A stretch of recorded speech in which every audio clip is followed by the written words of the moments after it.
Rina adalah sosok yang menyenangkan. Di kampung kecil yang tenang di sudut kota, dia adalah cahaya yang menyinari hari-hari anak-anak yang datang ke rumahnya setiap sore. Rumah itu sederhana, berdinding kayu, dengan halaman kecil yang penuh dengan tanaman hijau. Suasana yang begitu damai, seolah-olah tidak ada masalah di dunia ini yang bisa menyentuh tempat tersebut. Rina berusia 28 tahun, seorang wanita muda yang menjalani hidupnya dengan penuh dedikasi. Pagi hingga siang hari, dia bekerja sebagai pegawai di sebuah kantor kecamatan. Namun, sorenya adalah waktu yang paling ditunggu-tunggu oleh anak-anak di kampung itu. Mereka datang berbondong-bondong ke rumah Rina, membawa buku Iqra dan Al-Quran, siap untuk belajar. Suara lembut Rina yang membimbing mereka membaca setiap ayat Al-Quran, membuat hati mereka tentram. Rina bukan hanya seorang guru ngaji, tetapi juga seorang kakak, teman, dan bahkan ibu bagi mereka. Matahari sore itu sudah hampir tenggelam, mewarnai langit dengan semburat oranye dan merah jambu. Rina sedang merapikan sajadah dan buku-buku yang berserakan setelah kelas selesai. Sesekali ia tersenyum saat melihat wajah-wajah ceria anak-anak yang berpamitan. "Assalamualaikum Bu Rina," seru mereka, serempak. "Waalaikumsalam, hati-hati di jalan ya," balas Rina dengan senyum hangat yang tak pernah pudar. Ketika akhirnya pintu rumah tertutup dan keheningan mengambil alih, Rina duduk sejenak di depan pintu. Matanya yang indah menerawang ke kejauhan, menatap matahari yang perlahan-lahan menghilang di balik pepohonan. Di balik ketenangan itu, ada sesuatu yang meresahkan hatinya. Sebuah rasa yang telah lama ia pendam, namun perlahan-lahan mulai merayap kembali ke permukaan. Pikirannya melayang pada pertemuan yang tak terduga beberapa minggu yang lalu. Itu adalah sebuah acara keluarga yang diadakan di kampung sebelah. Acara yang seharusnya biasa saja. Namun, hari itu menjadi luar biasa karena satu hal. Ia bertemu kembali dengan Fikri. Pertemuan itu terjadi begitu cepat, begitu tak terduga, namun meninggalkan bekas yang dalam di hati Rina. Fikri adalah teman sekelas Rina saat SMP. Mereka tumbuh bersama, menghabiskan masa remaja dengan segala kebahagiaan dan kebodohan yang seringkali tak dipikirkan dampaknya. Fikri adalah anak yang bandel, penuh dengan energi dan seringkali menjadi biang keributan di kelas. Namun, di balik kenakalannya, ada pesona yang membuatnya disukai banyak teman, termasuk Rina. Sebelum dilanjut, bantu saya dengan subscribe dan like video ini. Karena kamu tidak sedang memperkaya Raffi Ahmad, namun kamu sedang membantu seorang mahasiswa yang sedang mencari uang tambahan dari YouTube untuk membiayai kuliah. Mari kita lanjut. Saat mereka masih di bangku SMP, Rina dan Fikri bukanlah sepasang kekasih. Tetapi ada sesuatu di antara mereka yang tidak bisa dijelaskan dengan kata-kata. Ada percikan, ada rasa, namun tak pernah terucapkan. Waktu berlalu dan mereka mengambil jalan hidup masing-masing. Rina melanjutkan sekolahnya, hingga akhirnya menikah dengan Andi, seorang pria yang ia kenal melalui perjodohan keluarga. Andi adalah sosok yang sempurna bagi Rina.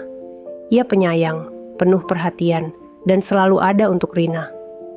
Kehidupan rumah tangga mereka berjalan dengan baik, meskipun tidak pernah ada gairah yang membara, seperti yang mungkin pernah ia rasakan dengan Fikri. Namun Rina merasa cukup dengan apa yang ia miliki. Baginya, kebahagiaan adalah tentang merasa aman dan dicintai, bukan tentang keinginan yang menggebu-gebu. Namun, pertemuan dengan Fikri di acara keluarga itu mengubah segalanya. Ketika mata mereka bertemu, waktu seolah berhenti. Semua kenangan masa lalu, semua perasaan yang terkubur, kembali muncul. Fikri yang dulu bandel dan nakal, kini telah berubah menjadi pria dewasa yang penuh pesona. Tatapan matanya yang tajam dan senyumnya yang khas membuat hati Rina berdebar. Dan dalam sekejap, Rina tahu bahwa ia masih memiliki perasaan yang ia pikir telah hilang. Setelah acara itu, Fikri mendekati Rina. Mereka berbicara dengan canggung. mencoba mengatasi perasaan aneh yang muncul di antara mereka. Namun, canggung itu tak bertahan lama. Keduanya mulai mengingat masa lalu, berbagi cerita tentang hidup masing-masing setelah sekian lama tak berjumpa. Percakapan yang awalnya hanya basa-basi berubah menjadi perbincangan yang hangat dan akrab. Sejak hari itu, mereka mulai sering berkomunikasi. Pesan demi pesan dikirim, cerita demi cerita dibagikan. Rina tahu bahwa apa yang ia lakukan salah. Dia tahu bahwa seharusnya dia menjaga jarak, mengingat dirinya sudah bersuami. Namun, ada sesuatu dalam diri Fikri yang membuatnya sulit untuk berpaling. Fikri memahami dirinya, mengingatkan akan masa-masa di mana hidup terasa begitu sederhana dan bebas. Semakin hari, hubungan mereka semakin intens. Mereka tidak lagi hanya bertukar pesan, tetapi juga mulai bertemu secara diam-diam. Pertemuan yang awalnya hanya sebuah kebetulan, kini menjadi sesuatu yang dinantikan oleh Rina. Setiap kali bertemu, hatinya berdebar. Ada kebahagiaan, tetapi juga kegelisahan yang tak dapat ia singkirkan. Di rumah, Rina berusaha bersikap normal. Andi, suaminya, tidak pernah mencurigai apa-apa. Andi adalah tipe pria yang percaya penuh pada istrinya. Dia sibuk dengan pekerjaannya di kota dan sering pulang larut malam. Dalam keletihan yang ia bawa pulang, Andi tak pernah memperhatikan perubahan kecil dalam diri Rina. Tapi bagi Rina, perubahan itu begitu nyata. Setiap kali ia menatap Andi, ada rasa bersalah yang menghantui. Ia merasa seolah-olah telah mengkhianati kepercayaan suaminya, dan itu menyakitkan. Rina mulai mengalami mimpi buruk. Dalam mimpinya, ia sering melihat dirinya sendiri terjebak dalam sebuah labirin gelap tanpa jalan keluar. Ia berlari, mencoba mencari jalan, tetapi selalu berakhir di tempat yang sama. Setiap kali ia bangun, keringat dingin mengucur di dahinya. Mimpi itu seperti cerminan dari perasaan terperangkap yang ia rasakan dalam kehidupan nyata. Di kampung, warga mulai membicarakan perubahan dalam diri Rina. Beberapa dari mereka melihat Rina sering keluar kampung dengan seseorang yang bukan suaminya. Bisikan-bisikan mulai beredar, tetapi tidak ada yang berani langsung menuduhnya. Rina berusaha untuk menutup telinganya dari semua omongan itu. Tetapi ia tahu bahwa waktu tidak akan lama sebelum semuanya terungkap. Setiap hari, kegelisahan itu semakin besar. Rina tahu bahwa ia tidak bisa terus seperti ini. Ia harus membuat keputusan, tetapi keputusan apa yang bisa ia ambil? Meninggalkan Fikri? Itu akan sulit, karena perasaan itu begitu kuat. Meninggalkan Andi? Itu tak mungkin, karena ia tidak sanggup melukai suaminya. Rina merasa seperti terjebak dalam pusaran emosi yang tak berujung, dan semakin hari, ia semakin tenggelam. Malam itu, langit gelap pekat tanpa bintang, seolah-olah semesta merestui kegelapan yang akan menyelimuti kehidupan Rina. Angin malam berhembus kencang, menggoyangkan dedaunan dan menciptakan suara gemerisik yang menambah kesan mencekam. Rina dan Fikri telah merencanakan pertemuan ini dengan hati-hati. Mereka memilih sebuah rumah tua yang sudah lama ditinggalkan di pinggiran kampung, tempat di mana tidak ada orang yang akan menemukan mereka. Rumah itu sunyi, hanya diterangi oleh lampu minyak yang redup di sudut ruangan. Rina duduk di kursi tua yang sudah mulai lapuk. Tangannya gemetar saat ia meraih cangkir teh di meja. Di hadapannya, Fikri duduk dengan wajah yang tegang. Mereka berbicara dengan suara pelan, seolah-olah takut jika suara mereka akan terdengar oleh dunia luar. Setiap kata yang keluar dari mulut mereka dipenuhi dengan kecemasan dan kegelisahan, karena keduanya tahu bahwa apa yang mereka lakukan adalah sebuah kesalahan besar. Di tengah obrolan mereka, Fikri mencoba meraih tangan Rina, berusaha menenangkan kegelisahan yang tergambar jelas di wajahnya. Namun, sentuhan itu justru membuat hati Rina semakin kacau. Ada perasaan bersalah yang menggelayuti pikirannya, tetapi ia tidak mampu melepaskan diri dari perasaan itu. Cinta yang pernah ia rasakan untuk Fikri di masa remaja kini bercampur dengan rasa takut dan penyesalan. Malam itu seharusnya hanya menjadi pelarian kecil dari kenyataan, namun takdir berbicara lain. Di luar rumah, sekelompok warga kampung yang dipimpin oleh Pak RW, seorang pria paruh baya dengan wajah keras dan tegas, mulai berkumpul. Mereka membawa obor, tongkat, dan wajah penuh dengan amarah.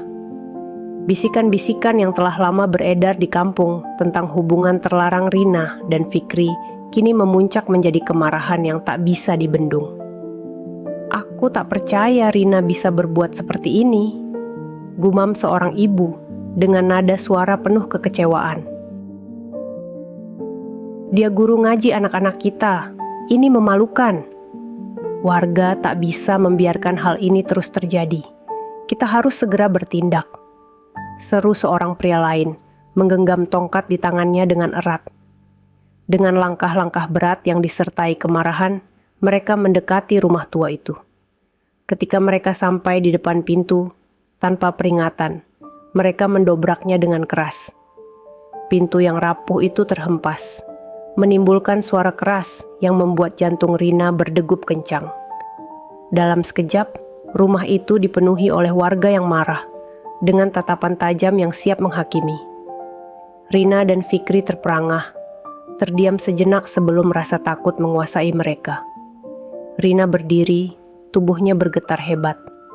Matanya mencari-cari Fikri, tetapi pandangannya kabur oleh air mata yang mulai mengalir deras. Warga menyerbu masuk, mengelilingi mereka dengan wajah penuh kemarahan. Tidak ada yang memberikan mereka kesempatan untuk berbicara. Tidak ada yang ingin mendengarkan penjelasan apapun. "Pengkhianat!" teriak seorang pria sambil menunjuk Rina dengan jari telunjuknya yang gemetar.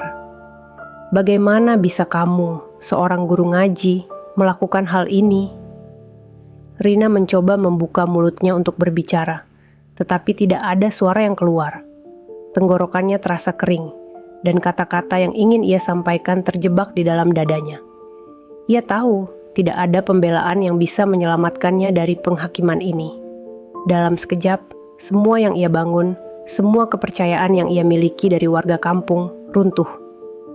Di tengah keributan, Andi tiba. Wajahnya pucat, matanya merah, seolah baru saja dihantam oleh kenyataan yang paling menyakitkan. Andi tidak pernah membayangkan istrinya, wanita yang selama ini ia cintai dan percayai, bisa melakukan hal seperti ini. Rasa sakit dan pengkhianatan tergambar jelas di wajahnya.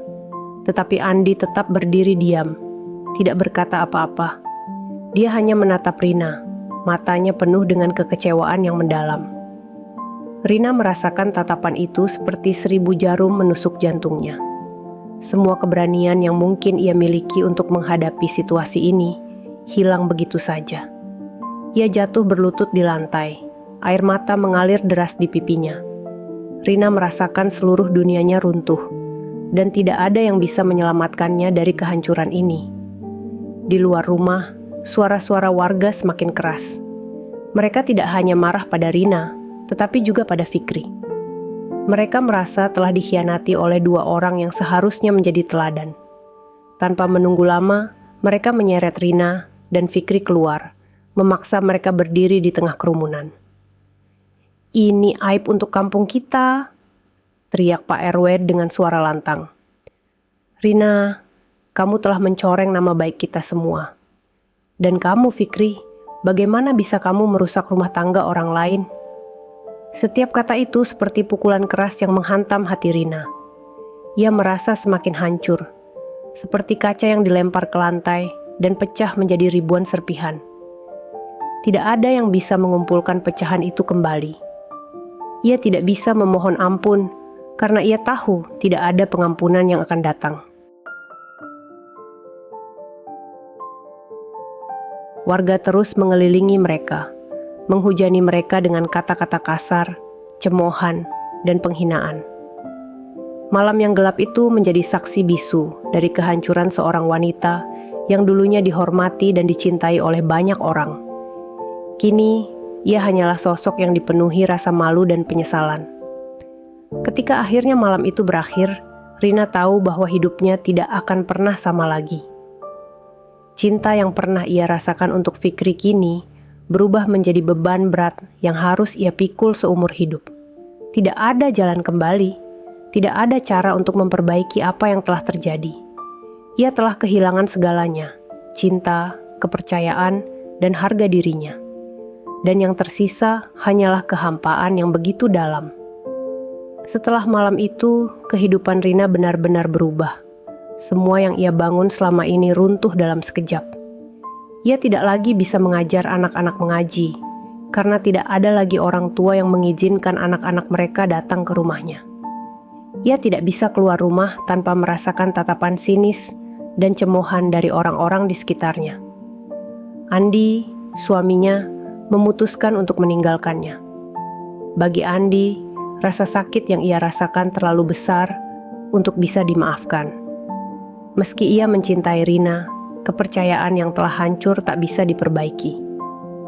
Dengan hati yang berat, ia mengemasi barang-barangnya dan pergi dari rumah itu, meninggalkan Rina sendirian. Ketika pintu tertutup di belakangnya, Rina merasakan kehampaan yang begitu besar, seolah-olah jiwanya ikut pergi bersama Andi. Fikri, di sisi lain, juga pergi. Setelah kejadian itu, ia merasa bahwa ia tidak bisa lagi tinggal di kampung tersebut. Warga memusuhinya, menyalahkannya atas kehancuran hidup Rina. Dengan hati yang berat, Fikri memutuskan untuk pindah ke kota lain, meninggalkan Rina yang telah ia buat hancur. Rina sekarang sendirian, terjebak dalam penyesalan yang mendalam. Rumah yang dulu penuh dengan suara anak-anak kini sunyi. Setiap sudut rumah mengingatkannya pada kebahagiaan yang pernah ia miliki dan kesalahan yang telah ia buat. Hari-hari berlalu dengan lambat, penuh dengan air mata dan rasa sakit yang tak kunjung hilang. Waktu terus berjalan, dan meskipun rasa sakit itu tak pernah benar-benar hilang, Rina mulai belajar menerima kenyataan. Ia tahu bahwa hidupnya telah hancur dan tidak ada cara untuk kembali ke masa lalu. Namun, di dalam hatinya, ia tahu bahwa ia harus melanjutkan hidup. Rina mulai merenungi semua yang telah terjadi. Ia menyadari bahwa perasaan yang ia miliki terhadap Fikri bukanlah cinta, tetapi lebih kepada nostalgia akan masa lalu yang ia pikir telah hilang.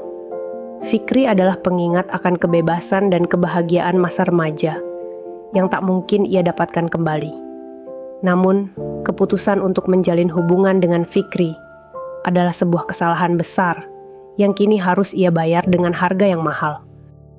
Dalam kesendirian, Rina menemukan kekuatan yang baru. Ia mulai belajar untuk menerima dirinya dengan segala kekurangan dan kesalahan yang ia buat. Ia tahu bahwa ia tidak bisa mengubah masa lalu, tetapi ia masih bisa mengontrol masa depannya. Dengan tekad yang kuat, Rina memutuskan untuk meninggalkan kampung yang telah menjadi tempat penuh kenangan pahit. Rina pindah ke kota lain, jauh dari kampung halamannya.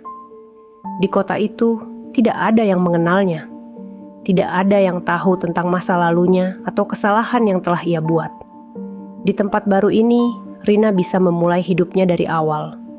Ia menemukan pekerjaan sebagai karyawan di sebuah toko kecil. Hidupnya sederhana, jauh dari sorotan dan penghakiman orang-orang.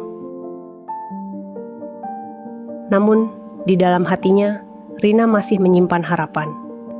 Harapan bahwa suatu hari nanti, ia bisa menemukan kedamaian dan pengampunan, baik dari dirinya sendiri maupun dari orang lain.